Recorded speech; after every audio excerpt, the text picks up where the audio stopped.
જૂનાગઢમાંથી માનવતા અને સુધારાત્મક ન્યાયનો સ્પર્શ કરતો એક ભાવુક પ્રસંગ સામે આવ્યો છે। ઓપન જેલમાં આજીવન કેદની સજા ભોગવી રહેલા અશોકભાઈ સાંકરિયાને 14 વર્ષ બાદ મુક્તિ મળી। સારા વર્તન અને સુધારાત્મક અભિગમને ધ્યાનમાં રાખી રાજ્ય સરકારે ભારતીય નાગરિક સુરક્ષા સંહિતા 2023ની કલમ 473 હેઠળ તેમની સજાને માફ કરી। જેલ અધિક્ષક નસરુદ્દીન લોહારે જણાવ્યું છે કે જેલનો હેતુ માત્ર સજા નહીં પરંતુ વ્યક્તિને સુધારી સમાજમાં ફરી સ્થાપિત કરવાનો પણ છે। ખાસ વાત એ છે કે જ્યારે અશોકભાઈ જેલમાં આવ્યા ત્યારે તેમની દીકરી નાની હતી અને આજે તેમની મુક્તિના સમયે દીકરી લગ્ન યોગ્ય બની ગઈ છે, જે પરિવાર માટે એક ભાવુક પુનઃમિલનની ક્ષણ બની છે।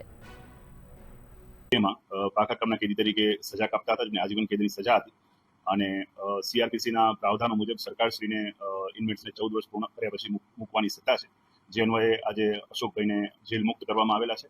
અને આ એક એવી પહેલ છે જેનાથી આપણી જે ન્યાય પ્રણાલી છે અને આપણી ક્રિમિનલ જસ્ટિસ સિસ્ટમ છે એ રિટ્રીબ્યુટિવ કે પ્યુનિટિવ હવે નથી રહી અને રિફોર્મેટિવ છે એ સાબિત થાય છે। અને આના લીધે જેટલા પણ બંદીવાનો જેલની અંદર છે એમનામાં એક આશાનું કિરણ જાગે છે અને એમને સુધારવા તરફ પોતાની જાતને દોરી જવાની અને નવી દિશામાં ઢાળવાની પ્રેરણા મળે છે। એટલે એવો આજે એક નિર્ણય લેવાયો છે અને જે અન્વયે અશોક કાકાભાઈ સાકરિયાને આજરોજ જેલ મુક્ત કરવામાં આવી રહ્યા છે। અશોકભાઈ જસદણ પાસે ભડેલી ગામ છે, ત્યાંના રહેવાસી છે રાજકોટ જિલ્લાના। અને હું કહીશ કે અશોકભાઈ જ્યારે એમને એક દીકરી છે વૈશાલી, અશોકભાઈ જ્યારે જેલમાં આવ્યા ત્યારે દીકરીની ઉંમર 5 વર્ષની હતી, એટલે કે શાળાએ મૂકવાની ઉંમર હતી। અને આજે અશોકભાઈ જ્યારે બારે જઈ રહ્યા છે ત્યારે સાસરે મૂકવાની ઉંમર થઈ ગઈ છે। એટલે એક આટલો લાંબો ગાળો પોતાના જીવનનો અગત્યનો એમણે જેલમાં કાઢ્યો અને જેલની અંદર એમણે ખૂબ સારી વર્તણૂક રાખી, સુધારાત્મક વહીવટના જે પ્રયાસો થાય છે એમાં ખૂબ સારી રીતે ભાગ લીધું, સુધારાત્મક કાર્યક્રમોમાં ભાગ લીધું અને પોતાનું કન્ટ્રીબ્યુશન આપ્યું।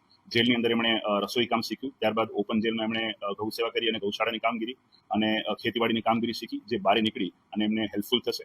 અને આમ એમનામાં સુધાર, એમની સારી વર્તણૂક જોઈ અને એમને સરકારશ્રી દ્વારા જેલ મુક્ત કરવામાં આવે છે।